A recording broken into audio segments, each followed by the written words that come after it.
before we get started, make sure you subscribe to our channel. And if you're on YouTube, make sure you click on the bell notification so that you get notified of all of our upcoming videos. So the next, so I'm going to come here because I have a lot of questions because when I took Robert Allen, that was back, I signed up for coaching as well. And I thought it was, I had a bad experience just because I spent a lot of money. I felt like didn't get anything out of it. So I guess, are there different kind of coaching and, what are they, Absolutely.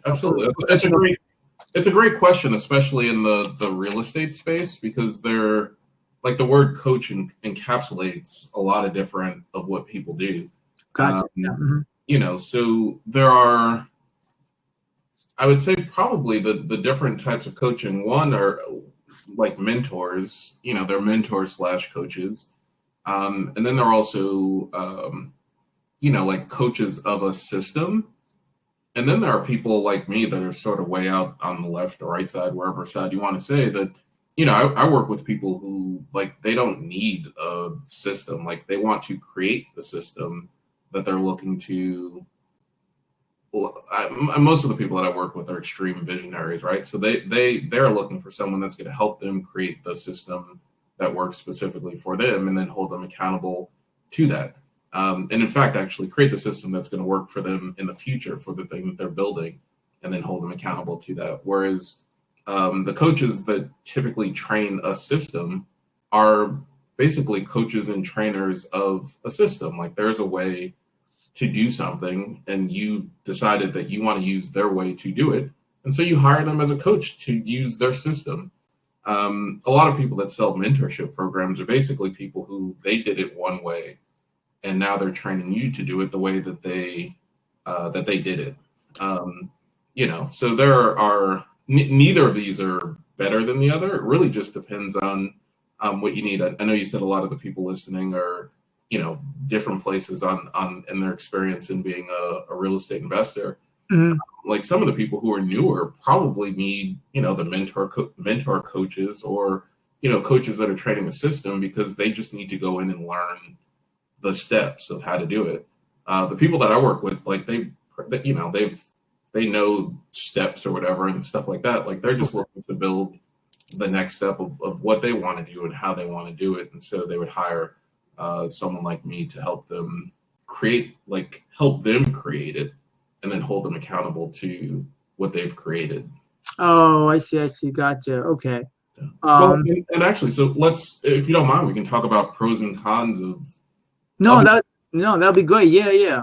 Yeah. So, for me, the pros and cons is if you don't know anything about real estate or don't know the space, and you want to do real estate, I'd probably be the worst coach for you because like, I'm not a teacher. I'm not training, or even though I know a lot about real estate from the things that I've done. And also obviously a lot of my clients are in real estate. Like I've learned a lot from them. Like I'm not a trainer. I'm not going to teach you real estate, but that's a con. Like I'm not going to teach you real estate. The pros is that if you're looking to create your own sort of system, like you would obviously come to me.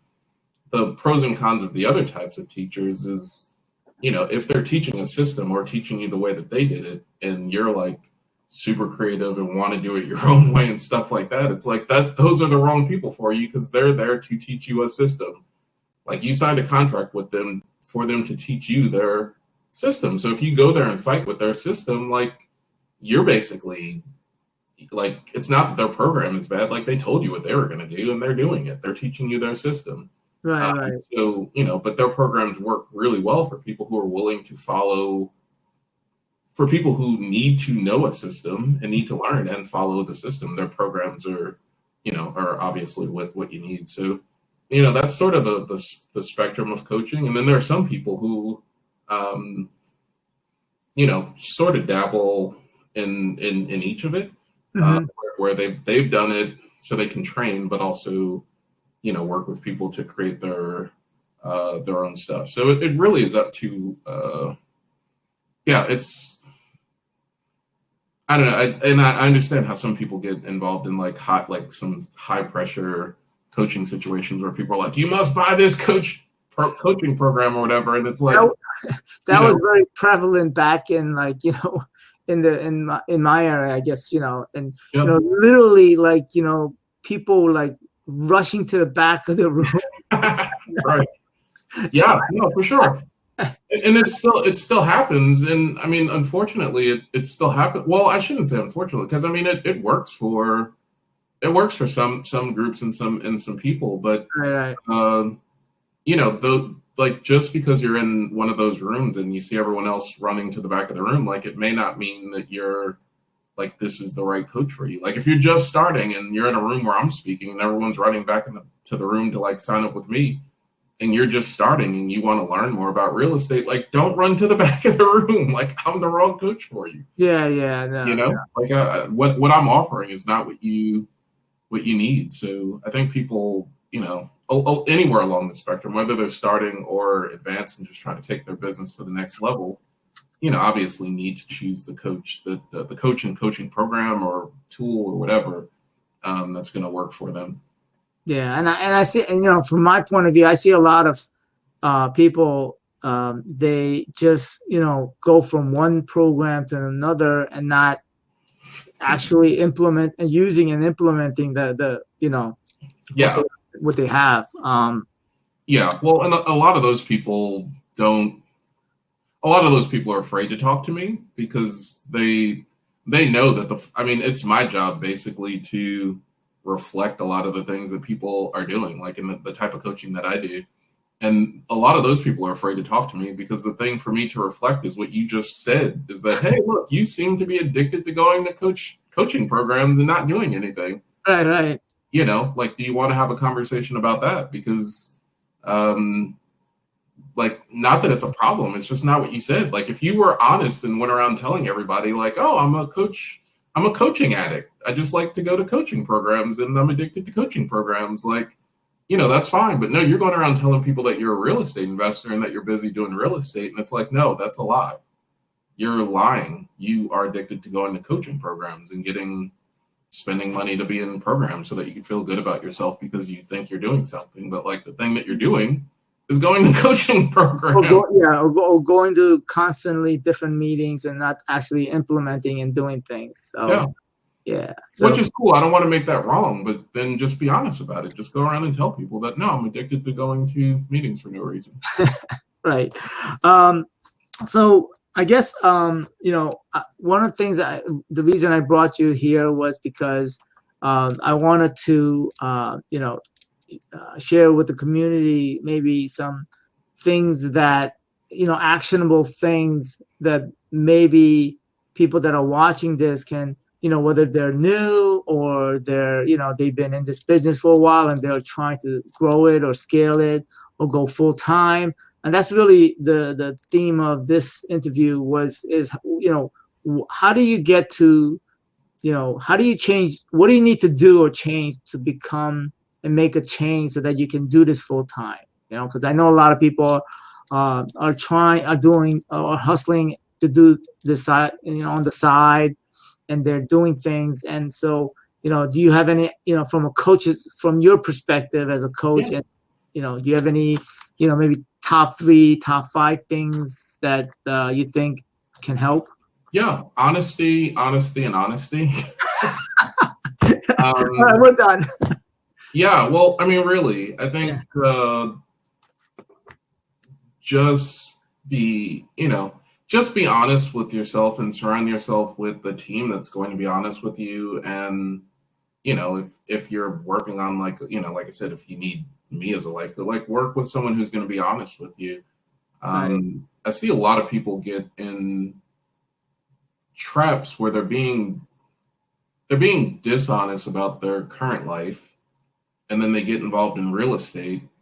What do you mean by dishonest with their current life? Gotcha. So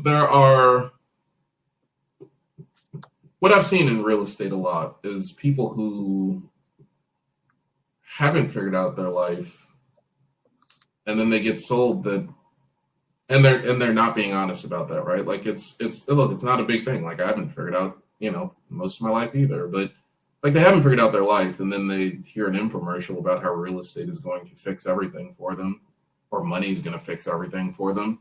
Mm-hmm. And they start doing real estate, and then like, you know, you look at their life 5 years later, and it's like, wait, your life is worse than it was 5 years ago. Like 5 years ago, you had a job with a steady income, and yeah, you complained about it all the time. But now you work 80 hours a week and go to all these events and spend all this money on coaching, and you're not doing anything with it, and like you're still just as miserable. And it's like, remember that you said that you wanted to be a real estate investor so that you could be a snowbird and like, you know, have residual income and Right. It's like, how come you didn't do any of that? Like, and you know, because a lot of people they're just not being honest, and you know, it's like real estate is real estate is a simple business, but it's a business. Like it's a thing that you treat like, you know, you treat it like a business. If your intention of getting into real estate is to recreate the life that you have, like real estate is great for that. Like if you have a miserable life now, you want to get involved in a business that's going to make your life miserable and hard. Like real estate is the perfect one. But like if you want to get into real estate and have it be like the thing that's going to generate you, you know, current wealth, generational wealth, residual income, like real estate can do that. You have to do it a certain way. You have to be serious about it. And you have to also be serious about creating the rest of your life so that you're not just working all the time on real estate. And I find, you know, we were just joking about it earlier that, you know, I'm a snowbird. Like I live in, you know, Asbury Park, New Jersey, Passaic, New Jersey in the summer, and down here in Florida in the winter. Like and I'm so on this circuit, whatever. When you say, you know, so how do you, you know, does that mean that somebody, you know, like, are you suggesting that people get to like, you know, reflect and, you know, figure out what they want to do with their life? Is that, you know, try to figure out their purpose? Yeah. I'm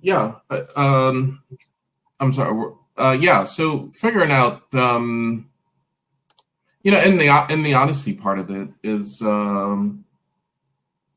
you know, to that question, like sometimes it's just a deeper conversation. Like if you know, from an honesty standpoint, like if your current life is miserable, is it really miserable because of, you know, is it really miserable because of your job, or is there some other factors that have it be miserable? Because, you know, if it's not miserable, like if you sit down and have an honest conversation and it's not actually miserable because of your job, then whatever is fueling that misery is just going to come with you, you know, into real estate. Gotcha. Like you actually haven't gotten rid of the thing that's making you haven't gotten rid of the thing that's making you miserable. And, you know, you've listened to an infomercial that said, oh, well, real estate will fix everything. But it's like, we'll only fix everything if the job is the actual real problem, or if money is the actual real problem.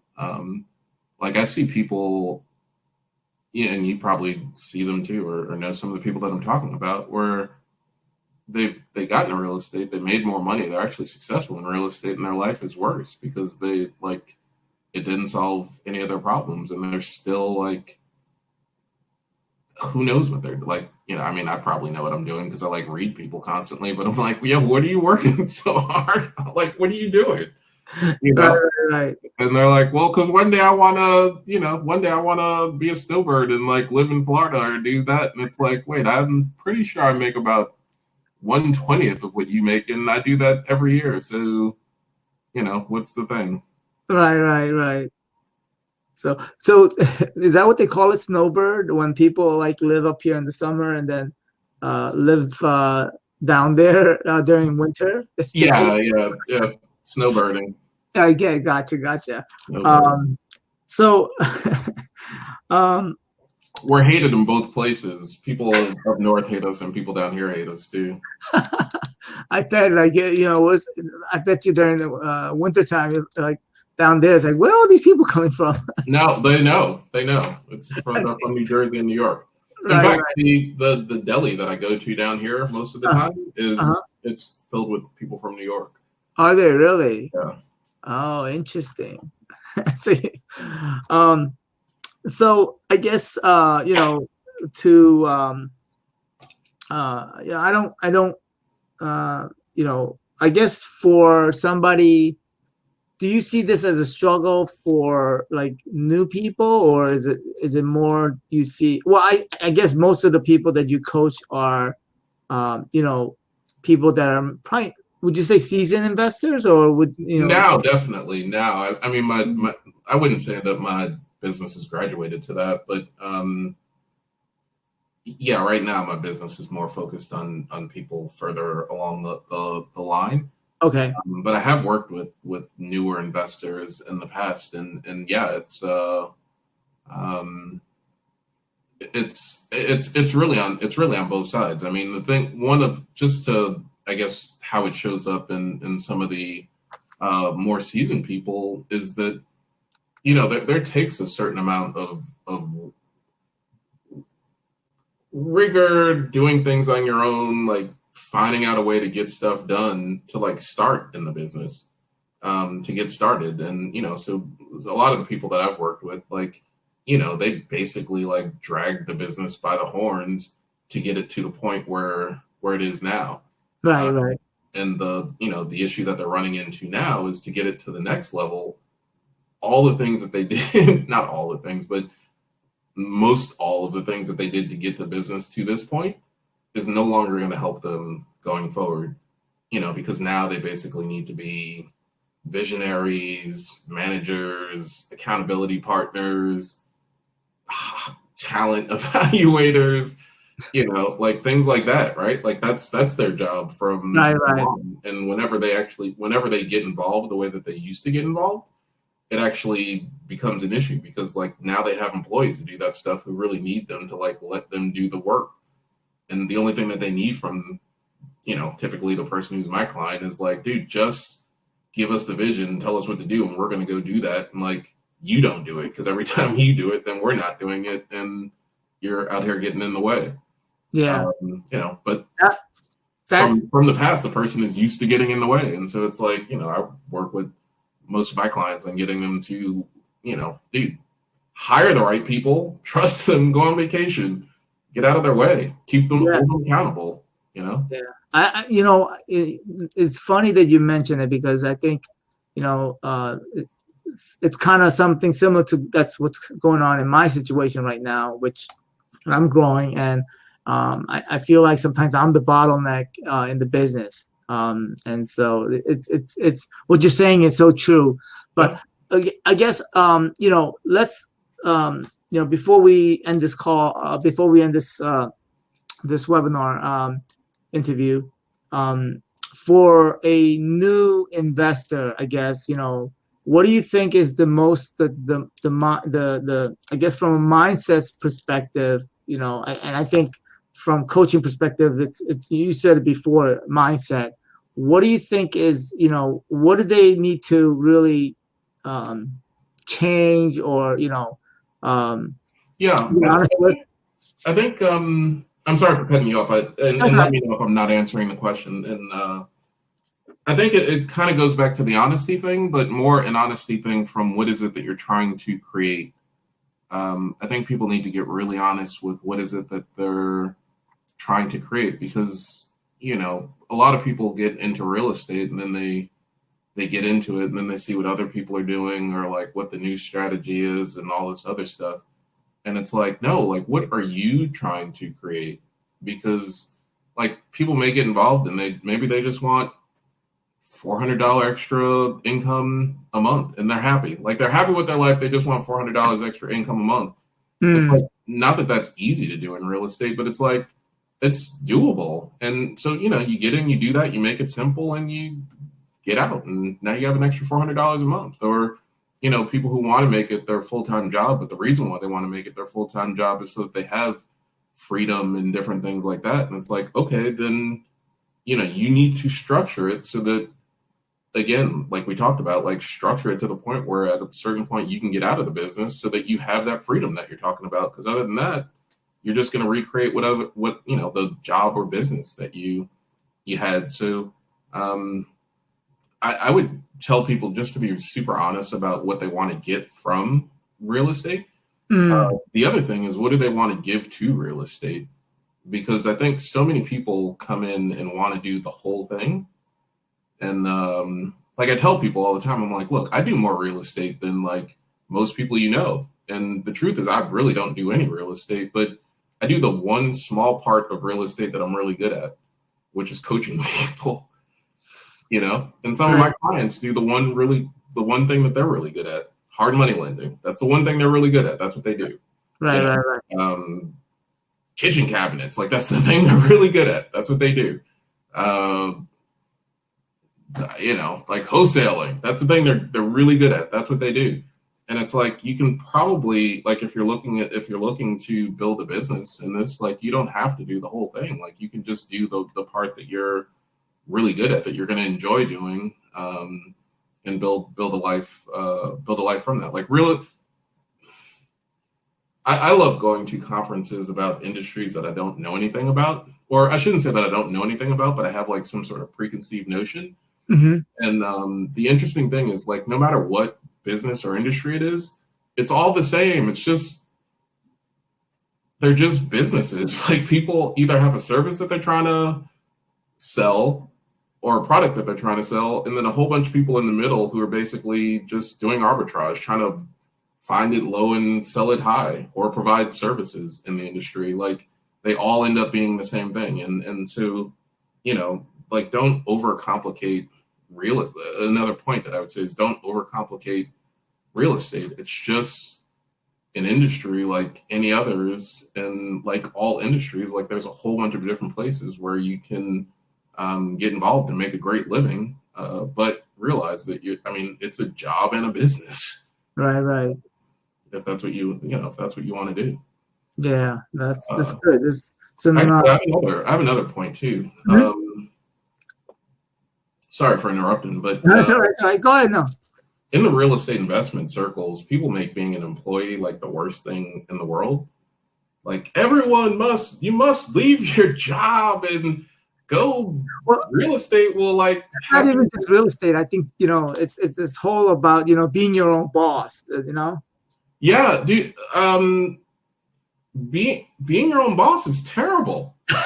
It's a lot of work, right? Let's be honest. Being your own boss sucks. Like, it's the worst thing ever. It is. It's a lot of work. Yeah, it's a lot of work, and it's a lot of uncertainty and stuff like that. I mean, not that being an employee is any better, but, you know, I think people should know that the whole, like, go be your own boss, you know, thing, and then it solves all the problems in your life. It's like, no, that's not true. Like, you know, I'm my own boss because this is what I wanted to create, and I like entrepreneurship. Like, I like the thrill of being an entrepreneur. Right. I also can handle the crappy parts about being an entrepreneur. Like, I don't mind that. If you don't like the thrill of being an entrepreneur and can't handle the crappy parts of being an entrepreneur, and actually, like, deep down, like the security, whatever that means, of being an employee, like, there's 1,000 jobs in real estate that you can get being an employee in real estate investing too, and make a crap load of money if you're really good at it. Right. And even be a part of deals if you want to be, or however you want to do it. You don't.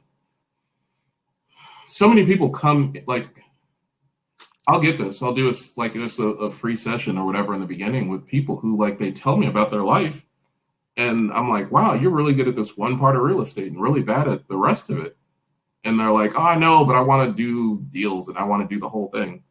And then they come back to me like 2 months later and they're like, we need to have another session because, like, things are going haywire. And, like, on a piece of paper, I'll predictably write down, like, all the things that are going haywire and, like, give it to them before they start talking. And they're like, how did you know that? And I'm like, because you told me all of this 2 months ago. You told me what you're good at, and you told me all the things that you're bad at. So let me predict what's going wrong. You know, like, what are all the things that you can't get yourself to do that you're trying to, like, think I'm going to be able to, like, now do some hippie magic and, like, make you like, no, you don't like this part of the job. Like, why are you doing it? Why did you decide that that's the business, that's going to be 99% of the business that you're creating is the part of the job that you don't like? Like, you don't have to do that. Like, whatever the part of the job that you like, if you can do that, if you can figure out how to do that and make money, just do that. Yeah. why not? That's what I do. My life is pretty dope. That's awesome. A lot. No, I mean, awesome. Advice that you're giving out. So, is there any? I guess before we end the call, because I know you have another call after this. Any last words that you want to give to people watching right now? If you have any comments below, you have any comments, those watching, just write your comments below, and I'm sure Jason or myself will follow up with any responses. Yeah, absolutely. I think the biggest part is just be honest. Like real estate isn't some savior thing. Like and it is the savior thing for a lot of people, right? But it's not the thing for everyone. And if you choose it to be your thing, like really treat it as a job, and be honest with yourself, be honest with the industry, and you can make a great living. And a couple of things. You can build great wealth doing real estate, and you can also make a great living doing real estate. And they don't have to be opposed to each other. Like you don't have to live a terrible life to make a good living in real estate. Like you create wealth in real estate. You can create wealth while also having a great life. And I want more friends doing what I do. So choose that so we can hang out. Because other than that, I basically live a life where I leave all my friends behind twice a year. I have New Jersey friends who are stuck there, and Florida friends who are stuck here and they want to move, but they have decided that they're stuck. Yeah, no, I agree. Just a last minute question, Captain Share. Where'd you just maybe just give me a little background on that. That's very interesting. I guess domain name or your it's very interesting. Yeah, so my passions are auto racing, flying. I don't fly myself, but I love aviation. And then like boating. Like I unfortunately suffer from terrible motion sickness. So I don't spend much time on boats, but I love boats, I love planes, and I love auto racing. And then all of them, like you're basically, and I love living, and so all of them, there's a captain, and and there's a chair that the captain sits in. So captain's chair coaching, just love it. I like it. So yeah. It's great. It's a great, and it just people will remember it. So yeah, thank you. I appreciate you taking time out of your busy schedule to come and speak and have this interview. It's mostly busy with being at the beach and the pool. It's not really busy with work. Well, for me, I got to get off so that I could pick up my kids. I got 3 kids that's at school, so they come home at 3 and create ruckus in the house. That's awesome. So, but I love spending time with them. I enjoy, going to their games and stuff like that. So that's really awesome. What I live for. Yeah. That's really awesome. Yeah. All right. So thank you very much, Jason. And I look forward to meeting you in person. We've never met. I think we met a while back, but, I look forward to seeing you when it gets warmer. Yeah. I'll probably be home for some of the holidays too. Yeah. And I appreciate everything that you do here with the site and, teaching and mentoring and coaching and everything that you're doing with the people on board here. It's great work. I think some of the stuff that you gave, golden nuggets. So, for those that are watching, if you want to move your business to the next level, give Jason a call. All right. Sounds good, everybody. All right. Thanks, Jason. Bye.